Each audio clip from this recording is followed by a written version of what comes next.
Welcome to the Coffin Table Podcast, where we breathe new life into films thought dead and buried. I'm fresh-eyed film fan Anita Dirtnap. And I am film historian, horror host, and undead aficionado, Sir Coffagus. I've dug up the best of the worst and the most bizarre that Hollywood has to offer. So grab enough coffee to wake up the dead. This is the Coffin Table Podcast. So after a rather long break, we have decided to come back on our first TV show. Recently just finished. And with us today, we have a very good friend of mine, Alien Theory, or Derek, as you may know him as, who I would say is the expert on alien lore. Today we are talking about Alien Earth, and it's going to be a little bit different. We're going to be doing the first 4 episodes this one episode, and then the next episode will be the last 4 episodes. So we're breaking it up a bit, but with me is Alien Theory and my good friend, Sir Coffagus. Yes, wonderful to have you on the podcast there, Alien Theory. Mr. Derek. I have to say that I was familiar with your work, actually, and I've seen a few episodes for sure, but your most recent one about the Alien 3, for lack of a better term, remaster. I loved that one. That was great. I had no idea about that. Oh, thank you very much. And thank you, Anita. Thank you, Cersei, for having me on this very special podcast. The first TV series you're doing. Forget the movies. I mean, you so-called me an expert, but I have been disillusioned now. Everything is changed with this new series, Alien Earth. All the lore is different. This takes place 2 years before the original 1979 film, Alien, and there are a few surprises in here, and I guess we're going to go through them today, and I'm thrilled to be here with you guys. Yeah, it's really exciting. Yeah. Honestly, like, when they announced that they were making an Alien TV show with the promise of more seasons to come, fingers crossed, I didn't know how I felt at the beginning. I was scared that they would fuck everything up. But as remakes are wont to do, or sequels and prequels. Yeah, I was a little wary at first too, but it was just too much of an enticing thing, too much of an exciting thing for me, because we have never had an Alien TV series, and you think about all these other franchises that have had TV adaptations. It's interesting to finally have it, because I mean, like, going back to that very first film, we think of Alien as this big franchise now, with, you know, everything that has come just within the last few years. Alien Romulus, this TV show. 79, the film becomes a big hit. They don't really know what to do with it at the time, which is unusual that you would wait, 6 years for a sequel, which they did. But as I do recall from some interview, I think either with Walter Hill or David Giler, who were producers of the film, or maybe even Dan O'Bannon or even Gordon Carroll, one of the big guys involved with the first film. Right after that, its success, there were talks of making a TV series instead of a sequel. What that would have been, I don't know, but it's interesting to think of this alternate universe in which there would have been an Alien TV series, which, I mean, maybe it would have been a successful thing. I mean, you think, they adapted Planet of the Apes through Fox, and that was a pretty big success on TV. But no, they didn't know what to do with it until James Cameron came along.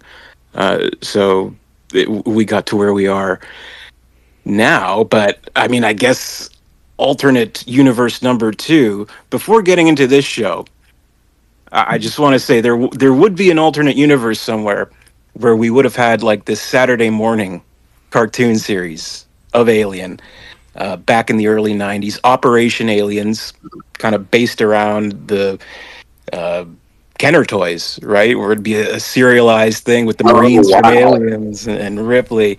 I mean, there's always been kind of like rumors that like a pilot exists somewhere, but it never got that far. But they had, all this merchandise surrounding it, not just the figures and stuff like that. That never happened. So, I mean, finally, after all these years, we have an Alien TV series. What do? There's many number of ways it can go. Here we are. Here we are. Yeah, yeah, no, I remember those old toys, and some of the designs were fascinating. They really get your brain burning for just an imagination perspective. And then in terms of course, if they had done a television series back in '79 or early '80s, I have a feeling that it would have been something closer to the television series V. If anyone is familiar with that show. That was one of Robert Englund's televised roles. Everybody knows him obviously as Freddy Krueger, but he actually became famous playing as one of the aliens, one of the visitors in the show V. And I feel like just because obviously the lore wasn't there yet, we would have ended up with an alien television series that would have been closer to that. Now, obviously, that didn't happen, and if it had, I think that the lore and all of the framing devices and everything else would have gone a completely opposite direction.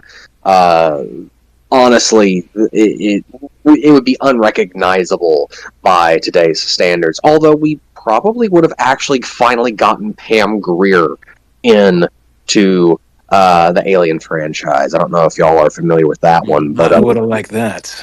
I sure yeah, would've liked I actually had the chance to talk to Pam Grier. But Pam Grier, for those of you who are familiar, famous actress, definitely popular in the blaxploitation scene, which is a different genre. But she was actually considered for the role of Ellen Ripley, which was Sigourney Weaver's character, obviously. And I actually had the chance to talk to her about it. And I said, "Hey, Miss Greer, I know you're, because I was catching her in between going from the Comic-Con floor to the one of her little vendor booth things where she had like a meet and greet scheduled." And I said, "Hey, real fast, I just wanted to ask you a question." She goes, "Yeah." I said, "I heard you were up for the role of Ellen Ripley. What happened?" And she goes, "You're the first person in ages to ask me about that."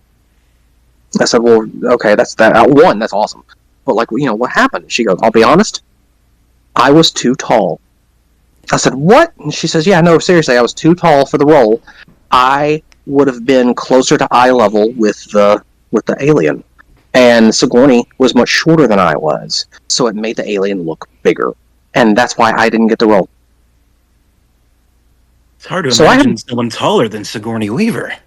Right, kind of my thought, but that's How tall is why. Pam Grier? Is she like 7 foot tall? What's going on? I have no clue, but that's out Well, of you met her. her. You met her. Well, Yeah, you're the one telling the story. Come on, give a comparison. were you looking up to her? Yeah, no, I was looking up to her, and I'm 5'10" and a half, so I was looking up to the woman. But that's not a great frame of reference because I don't know how tall Sigourney is. Like I haven't actually had the chance to meet Sigourney, but the guy that played the original Xenomorph was, he was massive. Like he was a tall, spindly dude. We're talking like Doug Jones on steroids, or more bone. I don't know, more calcium. How do you phrase that? Anyway, point of the matter is, I could easily see if we had done a '79 to '80s era television show that we could have actually gotten Pam Grier in the role, and like I said, it would have been a great alternate history for the series to have taken. Yeah, it'd be kind of cool if the series does continue, the TV series that we have here and now that is in existence. If they got her in a role, kind of like a callback to that. I don't know, like a company representative, someone like that. I could see that very clearly. Actually, I'd like to see something like that. That would be kind of cool. I mean, yeah, I could easily see it. Well, with that little bit of history tidbit there, why don't we start talking about some of the episodes? Well, there's no place like episode 1. I thought we would start with the very last one. So okay, pilot episode, setting the stage, giving you characters and scenery and a little bit of the story that's going to be unfolding before us. How did you guys find this as a pilot episode for an Alien franchise TV show?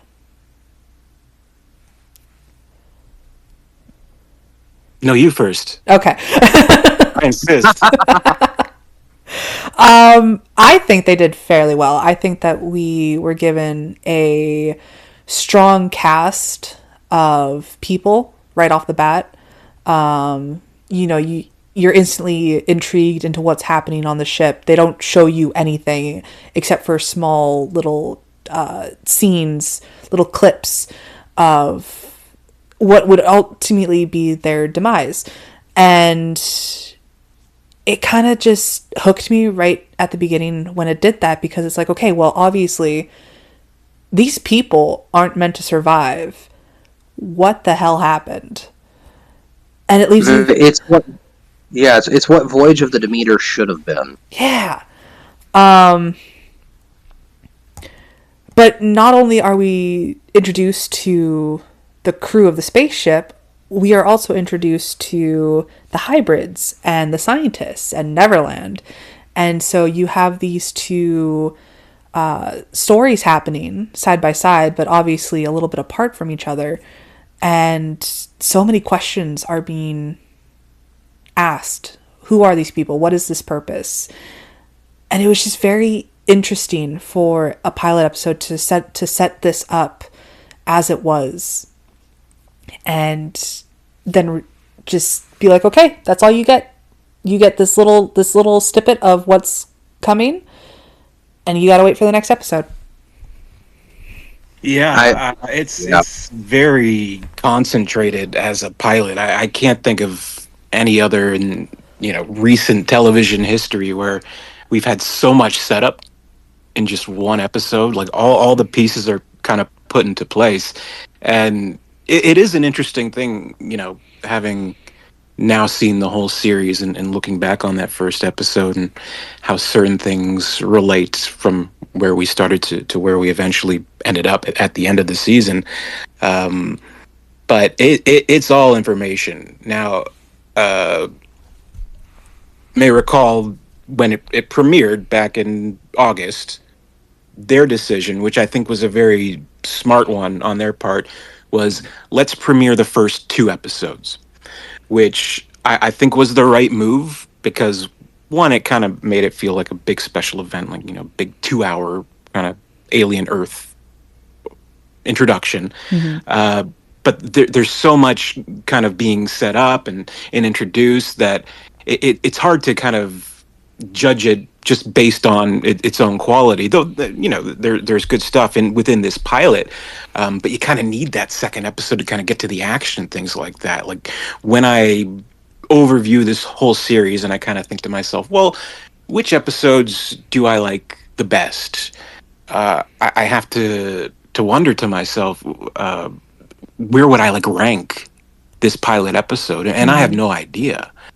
Because it is just it's the setup, almost like a prologue to the whole thing. We get the characters introduced. We have obviously the crew of the Maginot and the mystery there, like who are these people, what's going on, what's going to happen, everything on Boy Cavalier's island, the Neverland Research Island, where we meet him. We meet the little girl Wendy, who is terminally ill. He has this amazing technology that's going to breathe new life into her in this synthetic body. We get the setup of, we have the three different guises of humanity for its endurance. We have the cyborgs, half human, half synthetic. We have the synthetics, just artificial people. Then we have these hybrids, which is what Boy Cavalier has invented on this island. Humans in synthetic, the human consciousness inside a synthetic body, which will prevail. That's kind of the setup for the whole series.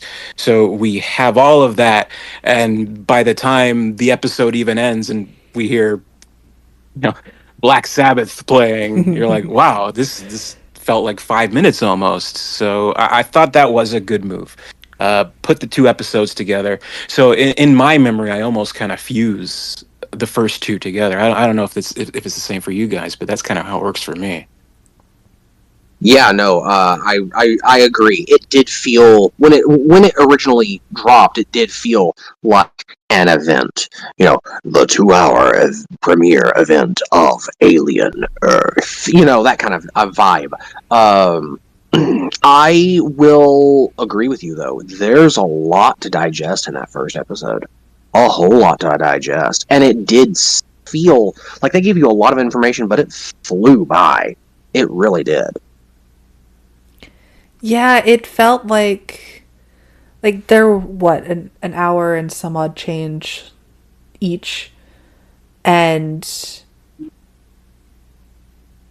I feel like there was so much packed into this first episode that it could honestly be its own movie, because there's just so much happening, so many characters introduced to you, so many side things. Like the background itself is just phenomenal, and the sets and the work that they put into everything is fantastic. And I honestly like, I don't have any complaints about the pilot episode, to be completely honest. Um, so for personal context, I had just finished watching Alien Romulus before I saw Alien Earth. And You're welcome. granted, Romulus is technically the sequel to this, but it's fine. Um, I even though they had nothing to do with each other outside of the franchise, the feel, the visual aesthetic of both of these transitioned just very, very well. I think that there was a nice aesthetic crossover between these two. Having seen just come off the heels of watching Romulus and then going right into Alien Earth. Um, Obviously, Alien Earth, it's a lot brighter. I can see more, but that's also, you know, goes into, if you really think about it, Romulus is dark and pessimistic and very focused on the body horror aspect of the xenomorphs and being contained in this space station. If you've played Alien Isolation, then you immediately get vibes of that. And then you have Alien Earth, which right off the bat feels more optimistic. Yeah, especially with Wendy and the synths and the hybrids and everything else, but that is cut short with the ship falling out of the sky and what is to come. We all know what's coming, but no one else does yet. And I just thought that was a very nice parallel to go in on, just as a viewer. Like, again, within lore, technically, I watched them in the wrong order. It's supposed to be Alien Earth and then Romulus, but you get the idea. Yeah, you see the kind of mining colony of Alien Romulus, and it paints a pretty bleak idea of what humanity has come to. But I guess things are going kind of okay on Earth, at least for those who can afford it. We don't get too much of, like, say, normal city life, but the series was shot in Thailand. I mean, they don't say it outright, but it seems that the main location on Earth is Thailand, or New Siam. New Siam, is, yeah. is how they refer to it, and that's where the Maginot crashes. And yeah, I mean, like, definitely. I mean, you can look at Alien Romulus to say, yeah, oh yeah, even Fede Alvarez himself said this is very much inspired by Alien Isolation. I think even Noah Hawley, the showrunner of Alien Earth, he mentioned some inspiration, but you can always get a sense in these things from creators of new Alien stories, whatever they may be, if it is a TV show like this or the new movie or comic or novel, what have you. You can always get a sense of which they prefer, Alien or Aliens, because those are kind of the two classics that are always kind of, which is better than the other. Mm-hmm. Noah Hawley seems to me like he's more in tune with Alien. Yeah, you look at the aesthetic of this, in particular, the Maginot. Um, this is 100% Alien, and you look at it and think, well, did they have like the original schematics of the set? Apparently, no, they didn't. But I have listened to the Alien Earth podcast, the official podcast that they put out.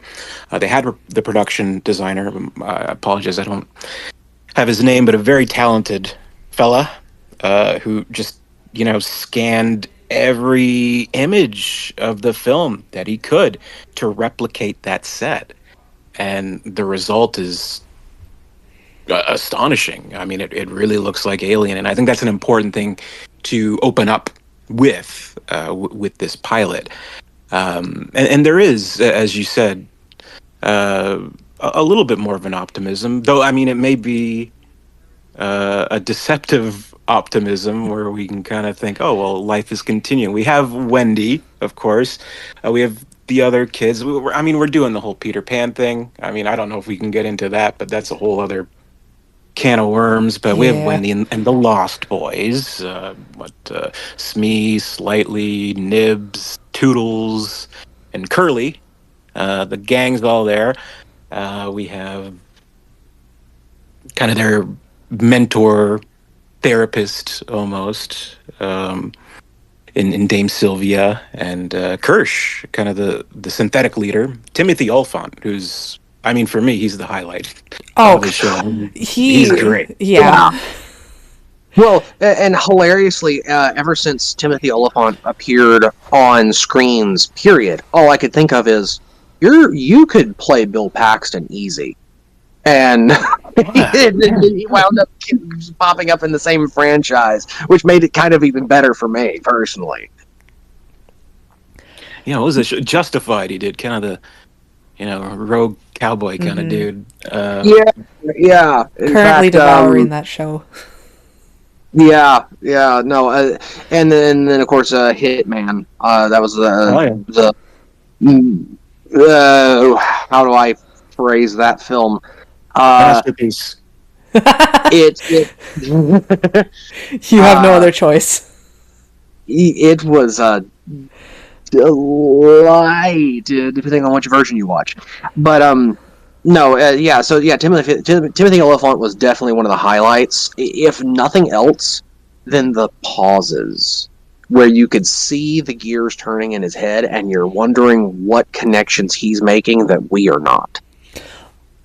Yeah, like he always. I mean, this is the most mysterious character of the show. Everyone seems to have a motive or some kind of reveal to their plight, but he doesn't really. Which, I mean, we can get into that at some point, but that disappointed me a little bit. Like, what the hell is this guy doing? But literally from the first moment, when they're together, he's with Wendy. They're speaking of the Scorpion, and that kind of plays back to what we see in the finale a little bit, and just kind of her relationship with the alien in general. Very, very interesting stuff. And again, you kind of wonder, is this a hopeful kind of technology bringing new life into terminally ill children, or did they just replicate what was in their brain and kill the kids and put them in these synths? We don't really know for sure, but Kirsch would argue for synth supremacy, which is kind of the whole struggle of not just what we see in this episode, and kind of the note it ends on, where she kind of initially makes a stand for humanity because she has this brother, Hermit, who gets involved with the search and rescue with the crash, and it's arguably it's her humanity or whatever's left of it inside this new body that drives her towards making her decisions to go save him. And you wonder what is prevailing in this synthetic body, and I don't know if we still have the answer. I do think she kind of went through this change where it's almost beyond synth supremacy or humanity supremacy. It's something completely different, which again we can get into when we talk about that finale. But that was one of the surprises of the show, where you just kind of think with the end of this episode, oh well, of course humanity's gonna win the day. But I'll give the show credit. It takes different directions than what we may expect, and I like that. And I like that, particularly about this episode and the expectations that it's set up. Speaking of those expectations, can we talk about how the crew knew about these alien species and was actively sent to find them and bring them back, and how this is only 2 years after what happened on the Nostromo?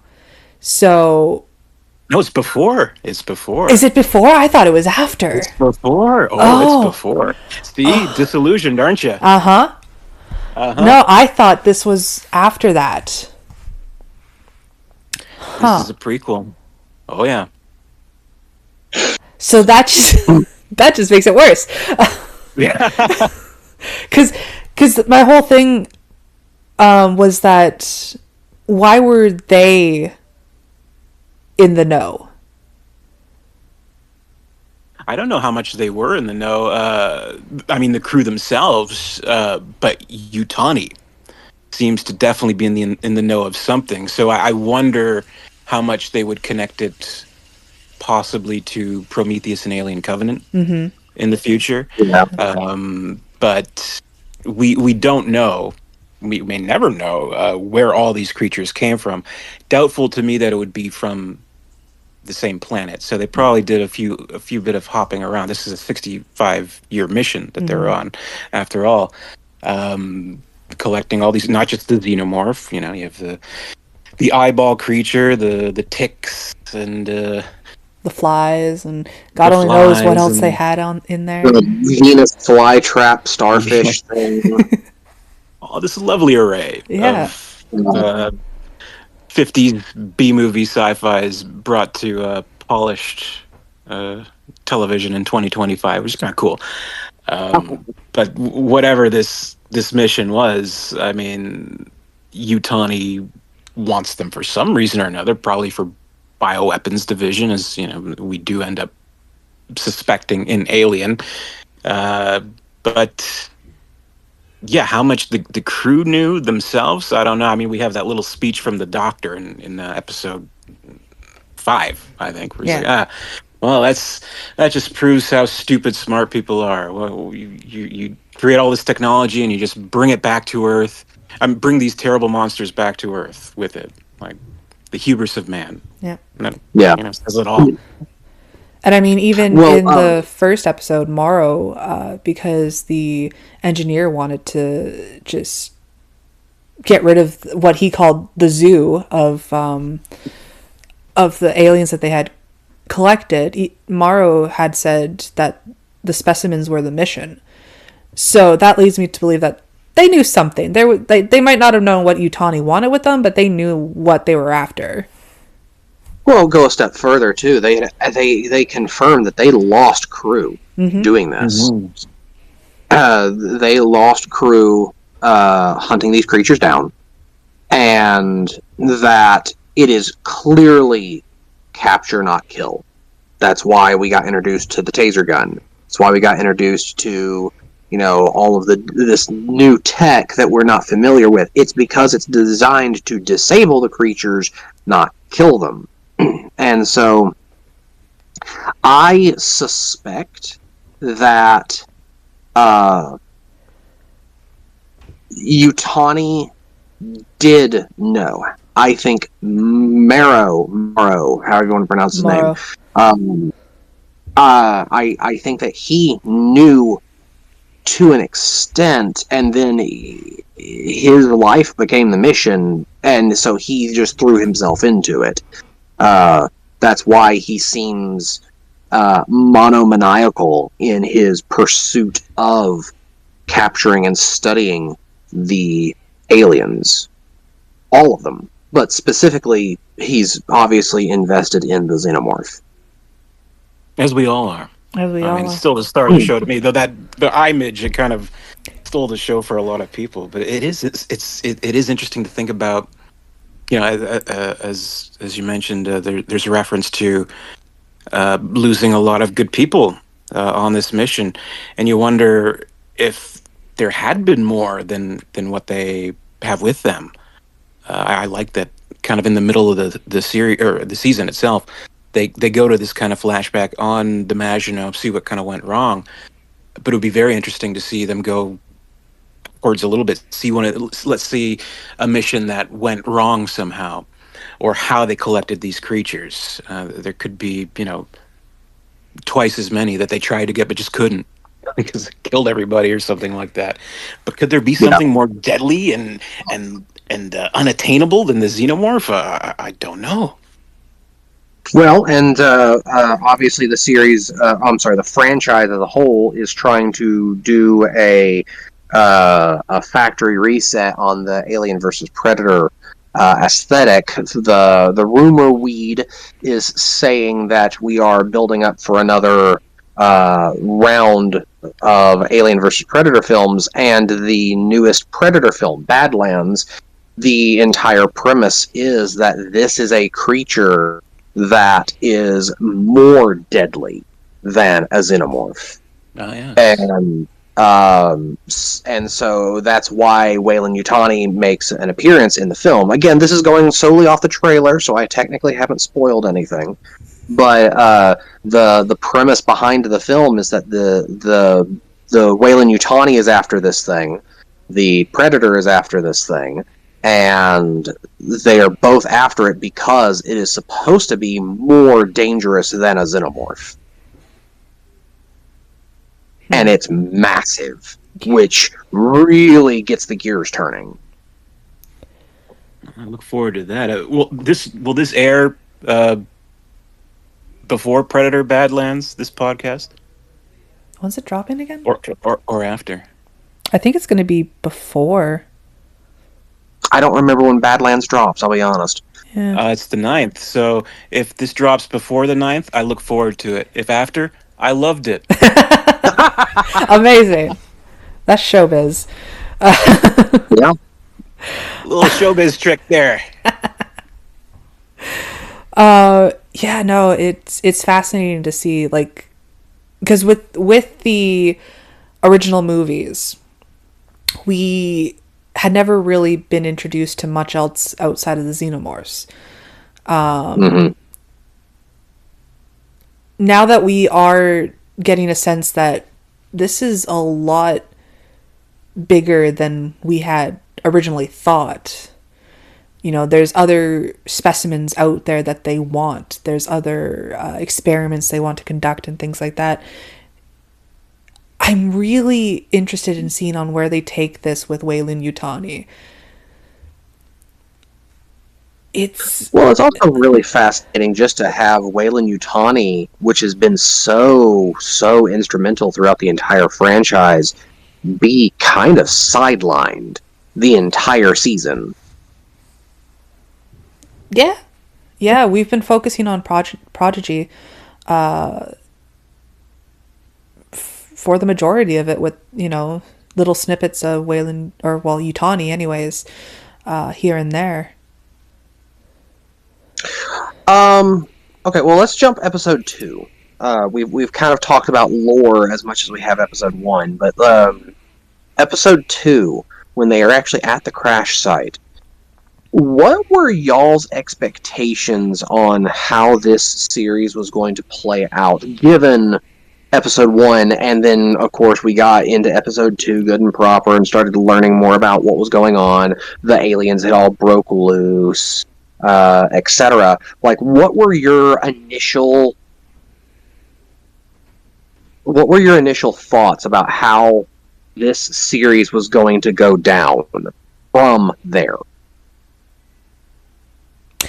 Well, That's the interesting thing about the second episode. Oh, you go ahead. well, No, you first. Okay.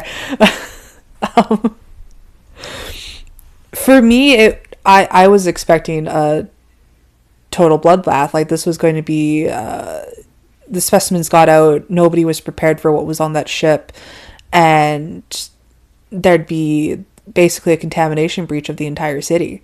I wasn't expecting it to be locked down so quickly. Granted, there was a lot of bloodshed in this episode, which I was quite happy about.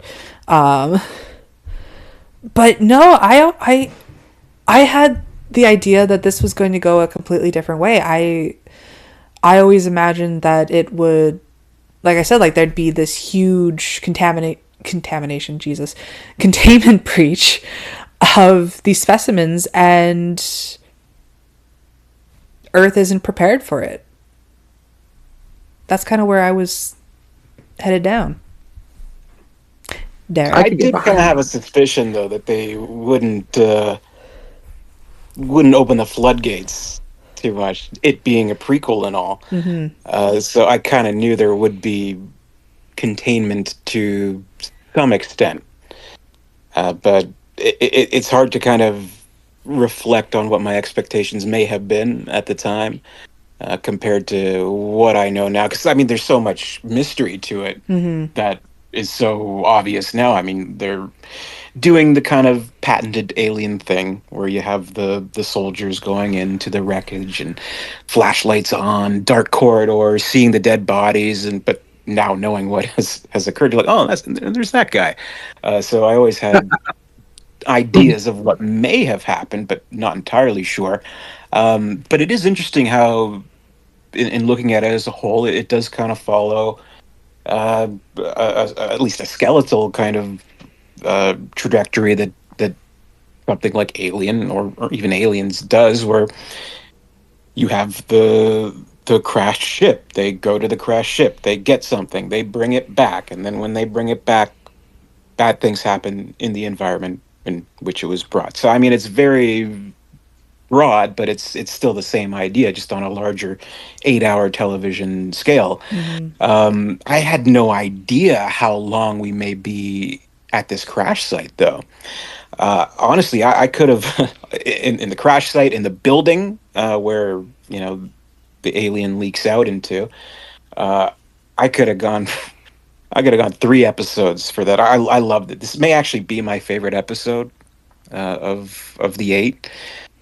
Just because it is such a different environment than what we're used to, because we do have the ship stuff, which we know, but now we have like this big high-rise kind of, allegorical, the rich are on the top, the poor are on the bottom, and you have the rich people dressed up as Louis the 14th or whatever the fuck they're doing.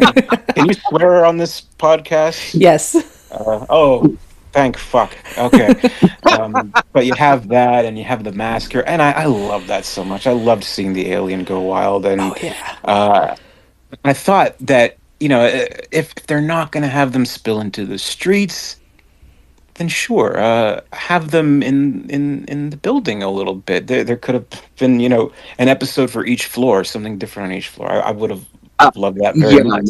I can get behind that for sure. I think, going off the idea of 3 episodes, I think it would have been phenomenal to have gone exactly how episode 1 went. Episode 2 went, because at the end of episode 2, they taser the alien and drag it away, and then episode 3, immediately the alien goes, "Wait, hold on, I forgot I have thumbs," and then immediately breaks out of it. But I think it would have been phenomenal. And my original idea of my original hypothesis on how this was going to go down was that we were going to have, kind of like how you said, Derek, having the ship crash, having the tower, and then having it contained to that, and then as they are capturing aliens, they are bringing them back to Prodigy. That's how I thought this was going to go down, is that, we were going to have, they're going after a specific alien on this episode, and the subplot is the Xenomorph is still loose in the tower and it's taking everybody down. And I thought there was going to be, oh yeah, okay, we've captured this one, let's bring it back. Okay, we captured this one, and then bring that one back. And so I thought we were going to have 2 or 3 episodes in this conglomeration of ship and tower. And I think it would have been freaking amazing if they had made the alien into freaking Die Hard, where it's just like up in the vents, with crawling around, going after Hans Gruber and the rest of the gang, except the terrorists are actually the Prodigy soldiers and the Weyland-Yutani soldiers that they're vying for jurisdiction and stuff. I think that would have been, one, way more action oriented, and two, a phenomenal way to have done it. And in my head I was thinking, okay, cool, and then the Xenomorph is the last one that they bring home.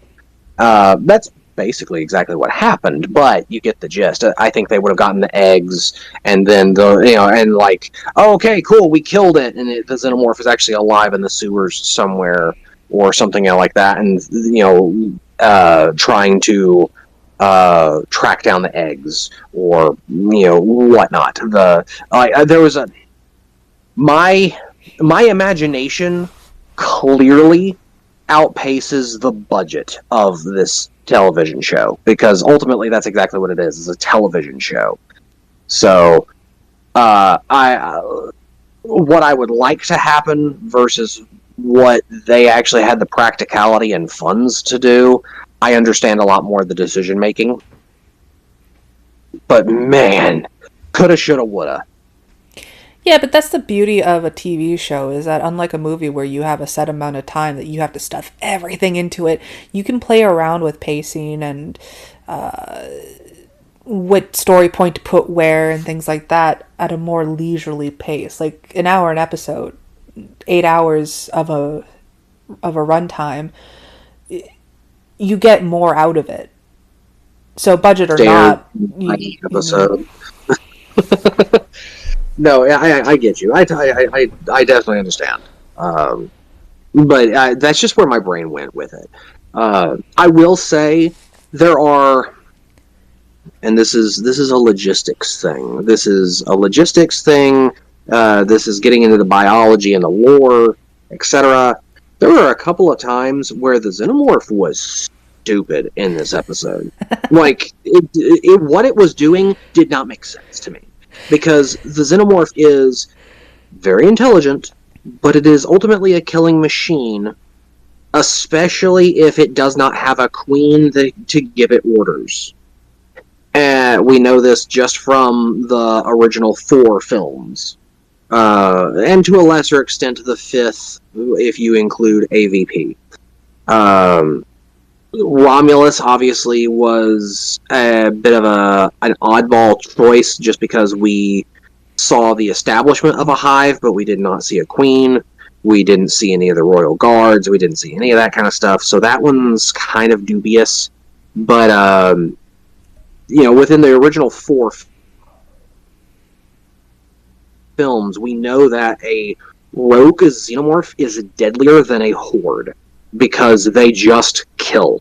They go, they kill, they move on. They go, they kill, they move on. This one acted more like a slasher villain, where it would show up, toy with you for a second, and then decide to kill you or not.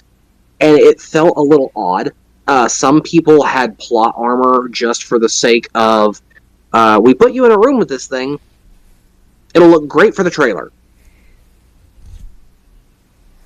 Yeah, Hermit. He's gotten out of more close calls than Lois Lane throughout this show. Literally within this episode alone, it's like 3 close calls that he's in. Yeah. And yeah, this alien in the building, which I guess I don't know how it quite occurred, except for one line in this episode where they see where Wendy and Slightly they're in the building and they see claw marks. They say, "Is it a bear?" They refer to this one as Bear. That's his little nickname. He felt most to me like the runner from Alien 3. Yeah. Kind of this vicious, unguided kind of killing machine, which I liked. And I mean, they at least try to keep to some relation to what we do kind of know about the alien and how it works. towards the end of the episode with the eggs. The blue Pink Floyd kind of lighting that's misting over the eggs, acting as kind of like a trigger to let aliens know that someone has entered the hold of the eggs, and so that kind of alerts it in some kind of way. I guess in absence of a queen, so there is some kind of, well, as we would learn, there is some kind of frequency that these things work on that we as humans don't know, but I guess Wendy would later tune into, that guides them in some kind of way. But yeah, the alien is very, maybe he's just kind of shell shocked. I mean, he's He's been through a 65 lot, million years man. away from home. I mean, where you'll wake up and you're in a different planet. What are you going to do? You're hungry. I don't know. He's just all over the place. But I So ultimately like what that I'm hearing, carnage. what I'm hearing is the alien had jet lag and a hangover. Exactly. No, you're right. He had the design of the original drone, but he acted very much like the runner from Alien 3, which I will say is low key my favorite of the franchise is Alien 3. All But right. um, the and it's simply because the entire, unlike the first film, props to the first film, but unlike the first film, Alien 3, the entire film felt like a cat and mouse game. And I really enjoyed that. And this, it felt like they were trying to emulate the cat and mouse game, but they kept making the mouse have plot armor, and so it felt off. It didn't feel quite as natural to me, because it's like, oh yeah, no, we're going to stick you in a room with all these things, and the Xenomorph's going to show up, but because you are mousy, it doesn't see you as a threat, and so it's just going to leave you be. That doesn't make any sense. You're too close to the eggs. You're going to die now. The like you said, Louis the 14th shows up, and we're going, hey, and it just decides in a matter of seconds to slaughter everyone in the room for no real reason outside of, well, I'm in this room and y'all all smell funny. They're like it. There was a lack of consistency with it that bothered me. And I kind of had a similar issue with, again, Romulus, but like Romulus at least did it a little bit better. The cardinal sin is that you treat it as, and this is actually the case for both of them, you treat the alien as if it is alien, and then, oh no, pulled the rug out from under you, this is actually James Cameron. There's a bunch now. It loses the oomph factor, the scare factor for me whenever they do that. You know what made me lose the scare factor? What? The fucking costume. Oh, let's not get into that. Let's not get into that.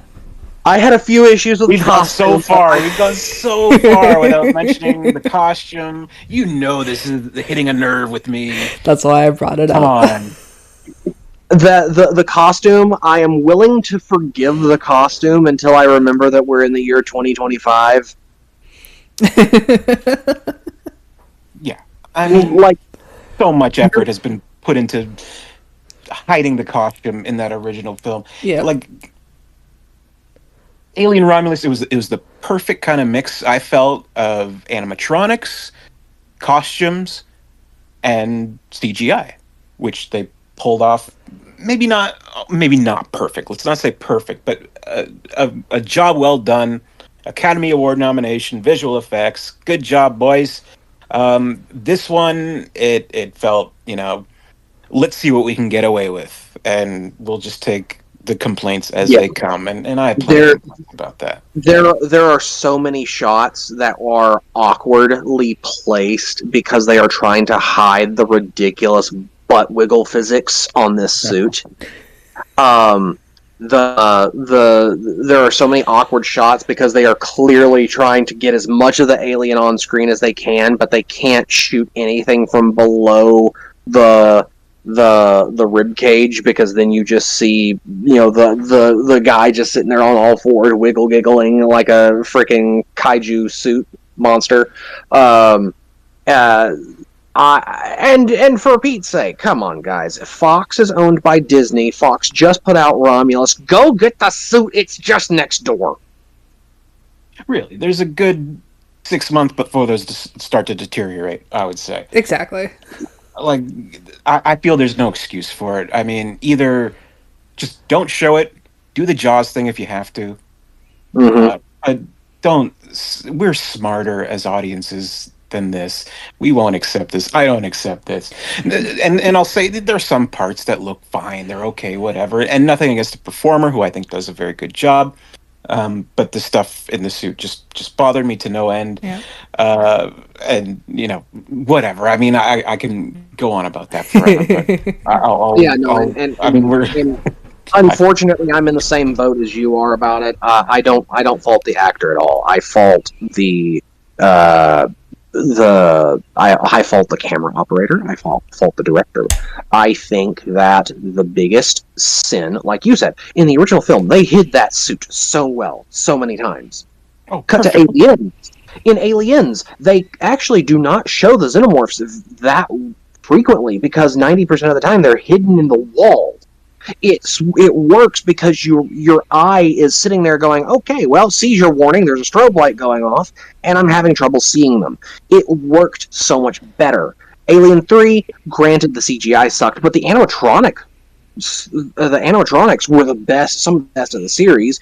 Alien Resurrection, the only thing that one sucked at was the CGI, and that's just because the CGI at the time. AVP, 90% of the xenomorphs were CG, and it looked great.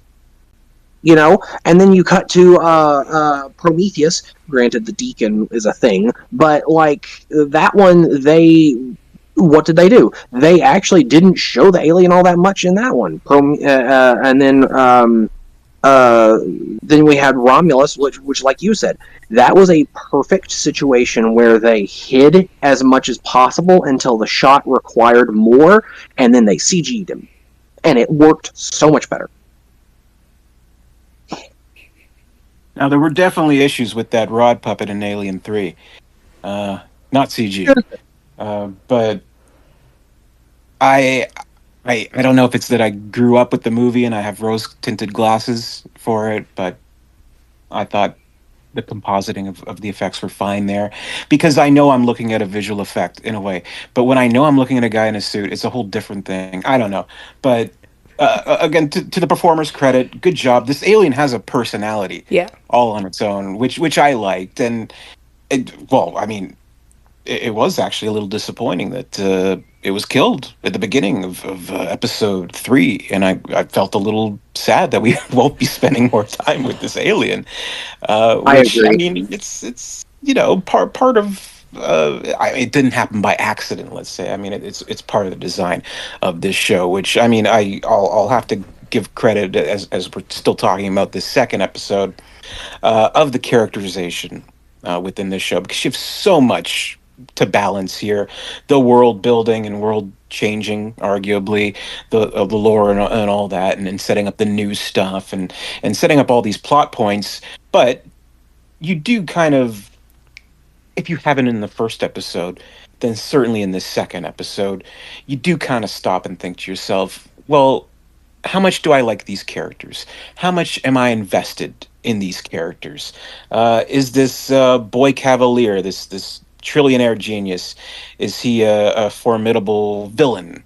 Is Wendy this protagonist that I can follow, and do I feel invested in her relationship with her brother? Which I thought was kind of a nice touch in adding all that, where again, like we talk about what could have been if this were, let's say a 12 episode season, and have 3 episodes in the tower, do the Die Hard thing, keep it there a little longer. You almost kind of think, is she going to be keeping her identity a secret from her brother, and it's going to be revealed at this dramatic time? But again, it kind of plays against an expectation you have of something like that, because I guess maybe we've seen things like that before, not exactly, but in certain forms. uh, they they let the cat out of the bag almost immediately. Slightly, kind of, listen. Oh, he's your brother, by the way, or yeah, she's your sister, I should say. Is what he tells Hermit. I I was like, okay, well, we have the bond established at the end of episode 2. That's something. I will say I do appreciate that they didn't beat around the bush too much with the will she, won't she kind of thing. I feel like if they had played on that too much, it would have taken up too much time when they had other things to get to as well. Yeah. I think that like just getting straight to the point, like having it be a shock factor that, oh, she's actually my sister, and then Oh, spending, why didn't you tell me this whole time? yeah, Just get right to it. yeah, I actually figured out what it is. I figured out exactly what it is. I spoke earlier about how the first episode has this kind of more hopeful air about it. It's not hopeful. It's naive. It's the naivete of a child. Huh. And that's what it You're onto is. something. That's what it is. It is the naivete of a child. We'll talk about it later, obviously, but by the end of the season 1, that tone is no longer there. mm-hmm. Very much. Very much. No, you're completely correct. So that's what it is. It's not optimism, it's naivete. And because like, oh yeah, no, like the tension building and they went a different route and everything else. Yeah, because you're thinking of it as an adult. They're a child. Yeah, you have to look at it in the mind of a child. Children are sometimes the worst about keeping secrets. Yep. So like, I think that's the decision making there. I think we're thinking about it wrong. I mean, considering the fact of where we started episode 1 and where we end with episode 8, I can definitely see that. It's a child going through, not just a child, but children going through traumatic experiences and having to forcefully grow up and take on the role of adult too soon. And that was actually one of my big things about this entire show is, how is this going to mentally work on the children? I mean, mentally they're going to grow, they're going to age, but they're going to remain the same. They're going to watch the world turn around them. They're going to watch the people they love die, and they're going to stay stationary. And with Nibs, we can already see that there is something there, which is later accented because of the image going after her. She gets PTSD, and it comes out as violent anger from her. So how are the others going to react when all this stuff that's forcing them to grow up before they're ready happens? Like, what are they going to do? What are they going to how are they going to process this? Is it going to be violent? Is it going to be how like Isaac was, or Toodles, where he kind of fits into the role of scientist, but he's still very much not there yet. Like, it's interesting to see how their mentality is going to be changing and molding throughout this series. I reference Interview with a Vampire, where the general theme is immortality is boring, and because of that, you lash out. I feel like that's what's going to happen, is that children are going to grow up, realize that they're immortal, grow bored, and lash out. I think that's more likely what's going to happen. Cersei, and may then I of course interrupt you? Go ahead. Interview with a vampire. Oh no. We are talking about Alien, and Near Dark is right there. Has a child who's a vampire. You couldn't give Near Dark a mention, could you? Look, okay. I went with the one that I'm more familiar with, so sue me. It does have a child. You'll be hearing from my lawyer. Oh, okay, fine. From the estate of Lance Henriksen. And Jeanette Goldstein and Bill Paxton and James Cameron's ex-wife. You know what? And she is a good lawyer. I'll take the lumps for that one. I'll take the lumps. I'm Just let sorry. the I'm right sorry to just derail you, please. just let the right one. That's all I ask. Uh huh. Uh huh. Points if you get that. Let Neo. But yeah, no. But no, like I feel like that's because that was one of the main themes of it and I feel like that might be very well where they go with that idea is that uh,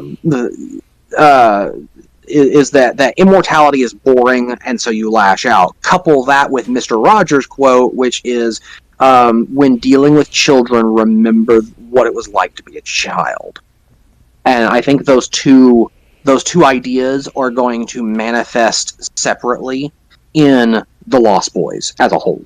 And and as y'all said, we're already starting to see that divide happen. Yeah, I mean, it's easy to forget when you're watching the show that these adult looking characters are still children. They've thrust these 10 to 12-year-old kids in this terrifying situation, just almost, well, not almost, literally on a whim, unless Boy Cavalier was pulling some strings and kind of influenced Wendy's decision in some way. I mean, naturally, there's going to be some trauma, and that's definitely signaled in Nibs. And I do have to give these actors credit for playing children in adult bodies. I think they do a good job. Oh yeah, I think they're convincing. Do you guys have a favorite Lost Boy of the crew of the group?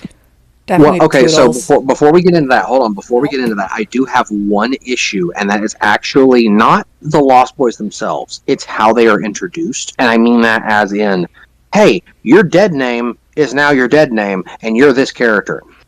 It took me 4 episodes to realize who was who because they just kind of went, okay, we're the Lost Boys, and then just started referring to each other by their Lost Boy name, and it took me a minute to go, wait, who is what, and what, who, I, which one are you? to be Like when fair, did Yeah, I don't think until episode 3 they even refer to each other by their names. yeah.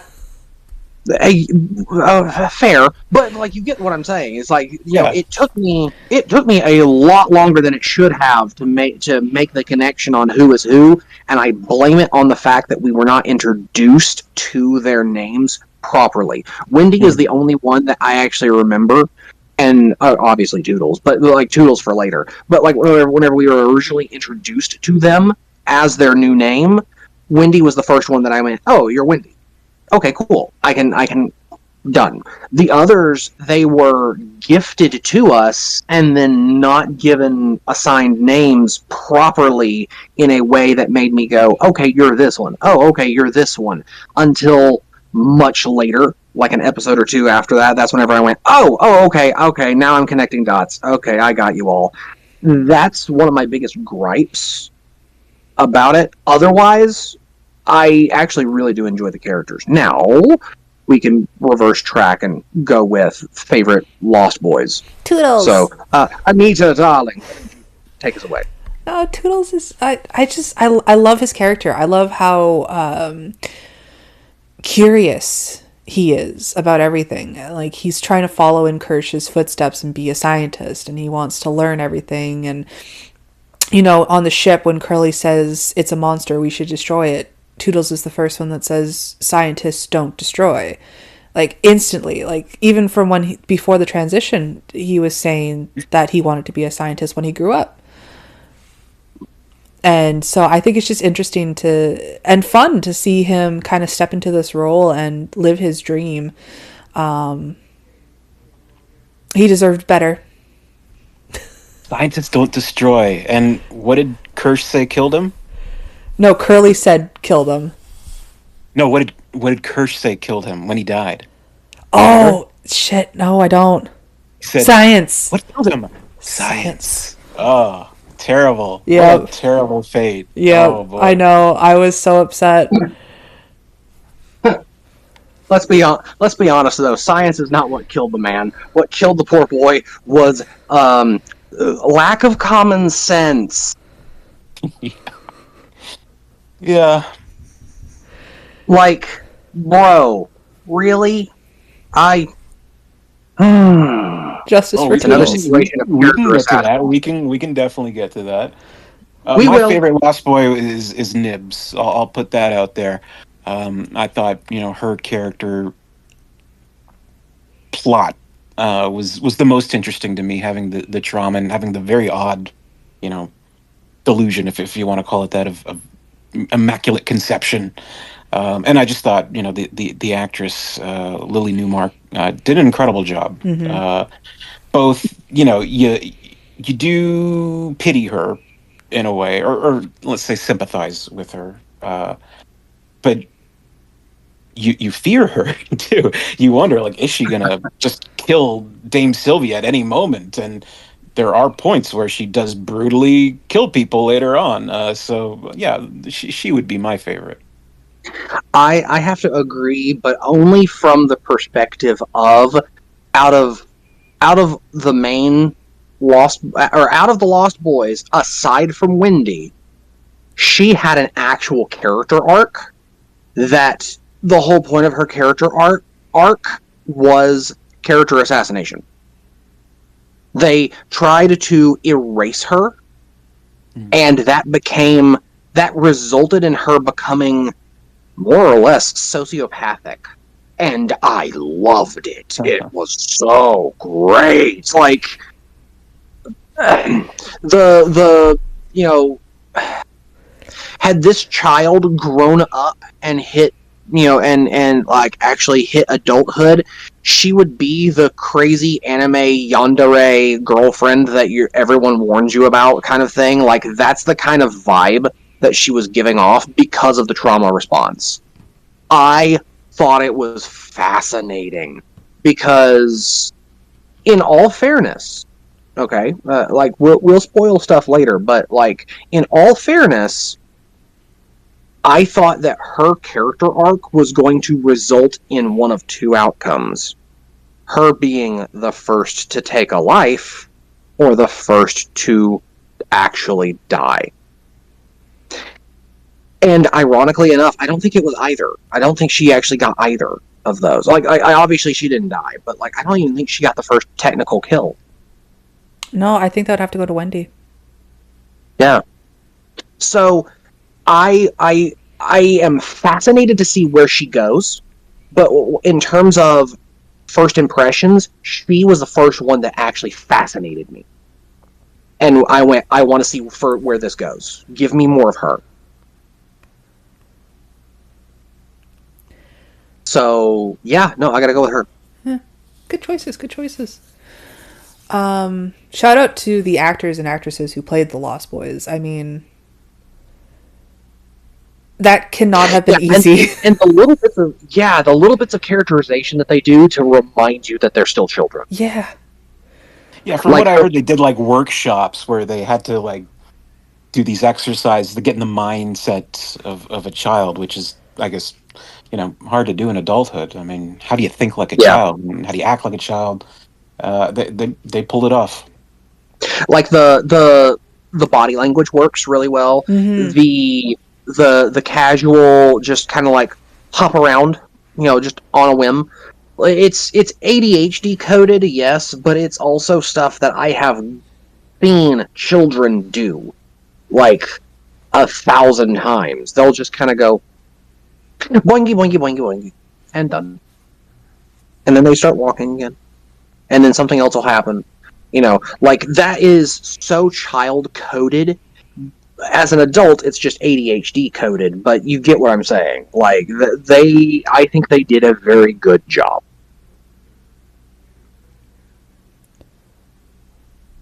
So yeah, definitely. Again, props to the actors and actresses on that. Mm-hmm. Yeah. No. Um, honestly, there's so many actors and actresses in this that did phenomenal jobs. Like, who played Morrow? Babu Sise. Babu Sise. Oh, his Oh my God, his great. entire his performance is just outstanding. He is a great villain. He is a great, great villain. Like, obviously, we've talked about Boy Cavalier being the villain of the series. I was not convinced he was going to be the villain. I knew he was going to be an antagonist, but I didn't think he was going to be the villain. And then Homeboy showed up, and Morrow showed up, and I went, "No, you're going to be the main villain, and you are what this show needs. You are." And if we're going to go with the Lost Boy allegory, the Neverland Peter Pan allegory, everything, he's Captain Hook. He has the artificial hand that has the blade coming out of it, and the whole thing is that he's coming to Neverland to take from Neverland. Yeah, I can see it. The whole Peter Pan thing, I mean, I don't know quite where that came from or why we suddenly have it associated with Alien, but it's interesting to, look at it and take stuff from what Noah Hawley has done, take stuff from the original text that I'll be honest, I haven't read it, by J.M. Barrie, but from what I understand, from what Hawley has conveyed in interviews, it's extremely dark in parts. Not like the Disney that we know, the Disney version or whatever version we may be used to. It's pretty severe in the rules, I guess, that Peter Pan himself kind of sets up with the Lost Boys. And if you grow old, he kills you. He thins you out, like in, what was it, the episode 6, I think, where poor Isaac meets his end. Yeah. I think at this point, I mean, this podcast is going to be 3 episodes. It might be at this point. We're on episode 2. No, there's a phrase that was used during the making of The Secret of Nim, which was, show a child anything, show them the darkest thing imaginable, and if there's a happy rainbow at the end, they can handle it. I think that is true. Yeah. So that I feel like that was one of the guiding forces behind it. Again, the Peter Pan reference is very strange. Like, also now Ice Age is confirmed to be canon and still being watched in the freaking 2100s. Oh, not just Ice Age, but they dropped Agatha Christie. Well, Agatha Christie's public domain. That's no big deal. But the not to mention she's a really good literary character. We're still talking about Mary Shelley, and the woman only ever wrote one substantial work that everybody cares about. Please note my phrasing on that phrase there. But anyway, the fact that was done was also very strange. They basically, Fox goes, okay, well, we're owned by Disney now. Time to bust out Peter Pan because reasons. Oh, and it was Reggie Jackson. I mean, the episode is Mr. October. 77 World Series. Yep, it was. So yeah, again, very watching weird. Those replays. That was another choice that I thought was very odd. There was some decision making that I'm going, why are you referencing stuff that me personally, being a fan of stuff from 1931, 1925, 1964, that modern audiences, modern populace that I talk to, look at me like I have grown a third eye and a ninth finger, on my 10th hand. Like they look at me like I have just said the weirdest thing. Why would you reference 1970s stuff? Outside of, obviously, the world was technically created in 1979, but still, that seemed a little off to me. It seemed a little off. Some of the music choices did as well, but I grew accustomed to the music choices. I felt like they were okay to use. Some of them just felt wrong. But again, some of the references that they make, I don't understand them. I want to be a fly on the wall during the pitch meeting. I for some mean, of this stuff. I can kind of understand the Peter Pan aspect of it because, I mean, obviously, in the last episode, Wendy goes into it a bit with Cavalier, but I do believe that he sees himself as Peter Pan and he's taking these children and making them so they never grow up. And Mm-hmm. and so it's just a story to him that he's made real. He's, you know, with his technology and his money and, you know, being to him someone who doesn't want to grow up and wants to be able to have these conversations that other people wouldn't be able to have with him and things like that. Like, I think that is why they added it in there, is because it just made sense for his character to grasp onto something make believe and make it real. The Peter Pan allegory is interesting. Like I said, it's more appropriately that it is a side of the world of this universe that we do not see, which is ironically enough, the pop culture side of the Aliens franchise. We always see it from the isolationist perspective.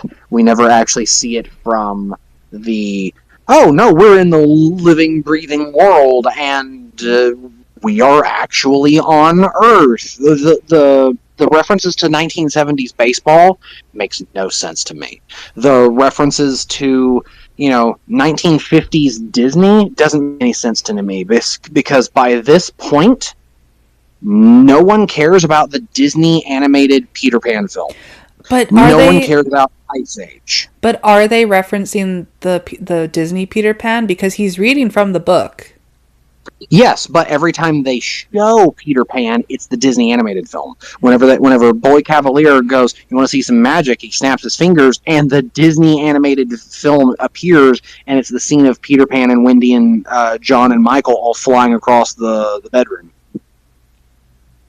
I don't know. Well, I feel like Robin Williams one is Columbia TriStar. I think they couldn't get the rights to that. They should have. Yeah, but there's also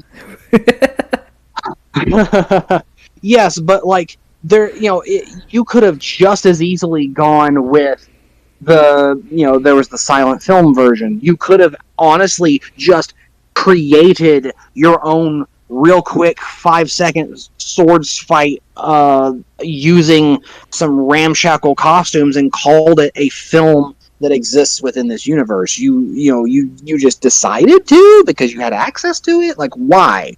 Again, Ice Age is apparently canon now to the Aliens franchise. It's bizarre choices from a pop culture perspective set in a time period that is 100+ years into the future if you were talking about current era. Wait, I got it. Disney said if you want to make the show, you have to reference our movies. And they referenced Disney and Fox animated videos. Worked out good. And you almost it could have been anything, I guess, for the Wendy and Joe characters. Like, they just remember sitting together watching movies, having fun. It could have been any number of movies that they could have chosen from. Peter Pan, they go deep into trying to relate it. And so you do wonder, from the character perspective of Boy Cavalier, at some point this influenced him. At some point he grabbed that book, late at night, turned the candle on, started reading it or whatever. And it had an impact on his life and his decisions from that point forward, and what he wanted to do, how he wanted to represent himself and his company, I guess. So we try to get a little bit into him, which I think they do in fairness, and in getting to this character. Like in this episode, we have that scene with him and Dame Sylvia, where he kind of reveals his innermost desire is to have a fucking interesting conversation, is what he says. So what comes of that? And I do think there is payoff for that. I can agree, and especially by the end of the series, by the end of the season, I do feel like I fully understand Boy Cavalier's character. So I can agree. it's just an odd thing from a franchise that I thought I knew everything about. If you keep it to the core canon. I'm not about to go into comics and video games because that becomes a rabbit hole I don't need to dive into. But like it was a thing that I never really think about in alternate media. Like I never sit down to watch 2001: A Space Odyssey thinking, I wonder if Hal enjoyed Bambi. It never dawned on me, and it probably never will. Really I like never am that going to. song. Well, Daisy, like Daisy. Or did he like that song? Well, What is Hal's no. motivation, actually? Did Hal have feelings? Okay, He says he was well, scared. I'm scared, Dave. Hal's motivation was that he was initiating self-preservation. He just didn't want to die. Or was his mission the specimens? I bet it was the specimens. You know what killed him?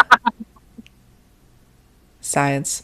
Okay, so with that, we are going to end this episode here. We got very, very into the first two episodes here.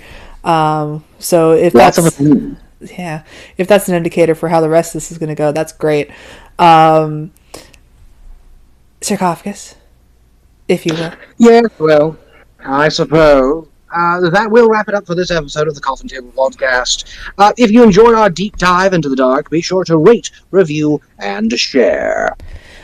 Don't forget, this is now going to be a 3-part series, so stay tuned for that. If you have a film for us to unearth, let us know. Follow us on social medias for more chills and thrills. And until next time, stay spooky and don't look under the bed. Ooh.